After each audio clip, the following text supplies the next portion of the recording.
اے کملی میں لپٹنے والے، رات کو قیام کیا کرو مگر تھوڑی سی رات، یعنی نصف رات یا اس سے کچھ کم قیام کرو یا کچھ زیادہ، اور قرآن کو اچھی طرح ٹھہر ٹھہر کر پڑھا کرو۔ ہم ان قریب تم پر ایک بھاری فرمان نازل کریں گے، کچھ شک نہیں کہ رات کا اٹھنا نفس کو سخت پامال کرتا ہے، اور اس وقت ذکر بھی خوب درست ہوتا ہے۔ دن کے وقت تو تمہیں اور بہت سے شغل ہوتے ہیں، تو اپنے پروردگار کے نام کا ذکر کرو اور ہر طرف سے بے تعلق ہو کر اسی کی طرف متوجہ ہو جاؤ۔ وہی مشرق اور مغرب کا مالک ہے، اس کے سوا کوئی معبود نہیں، تو اسی کو اپنا کارساز بناؤ۔ اور جو دل آزار باتیں یہ لوگ کہتے ہیں ان کو سہتے رہو، اور خوبصورتی سے ان سے کنارہ کش رہو، اور مجھے ان جھٹلانے والوں سے جو دولت مند ہیں سمجھ لینے دو، اور ان کو تھوڑی سی مہلت دے دو۔ کچھ شک نہیں کہ ہمارے پاس بیڑیاں ہیں اور بڑی زبردست آگ ہے، اور گلے میں اٹکنے والا کھانا ہے،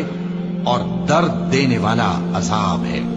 جس دن زمین اور پہاڑ کانپنے لگیں اور پہاڑ ایسے بھربھرے ہو جائیں گے جیسے ریت کے ٹیلے، اے اہل مکہ، جس طرح ہم نے فرعون کے پاس موسیٰ کو پیغمبر بنا کر بھیجا تھا، اسی طرح تمہارے پاس بھی محمد صلی اللہ علیہ وآلہ وسلم ایک رسول بھیجے ہیں جو تمہارے مقابلے میں گواہ ہوں گے۔ سو فرعون نے ہمارے پیغمبر کا کہا نہ مانا تو ہم نے اس کو بڑے دردناک انداز سے پکڑ لیا۔ اگر تم بھی ان پیغمبر کو نہ مانو گے تو اس دن سے کس طرح بچو گے جو بچوں کو بوڑھا کر دے گا، جس سے آسمان پھٹ جائے گا۔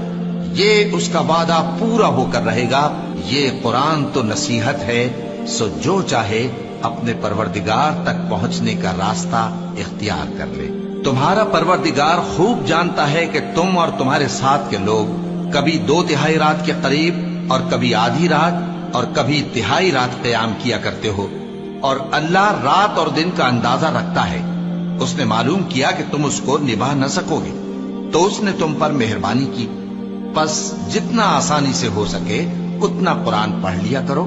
اس نے جانا کہ تم میں بعض بیمار بھی ہوں گے، اور بعض اللہ کے فضل یعنی معاش کی تلاش میں ملک میں سفر کریں گے، اور بعض اللہ کی راہ میں لڑیں گے، تو جتنا آسانی سے ہو سکے اتنا قرآن پڑھ لیا کرو، اور نماز قائم کرتے رہو اور زکوٰۃ ادا کرتے رہو، اور اللہ کو نیک نیتی سے قرض دیتے رہو، اور جو عمل نیک تم اپنے لیے آگے بھیجو گے اس کو اللہ کے ہاں بہتر اور صلے میں بہت عظیم پاؤ گے، اور اللہ سے بخشش مانگتے رہو، بے شک اللہ بخشنے والا ہے، مہربان ہے۔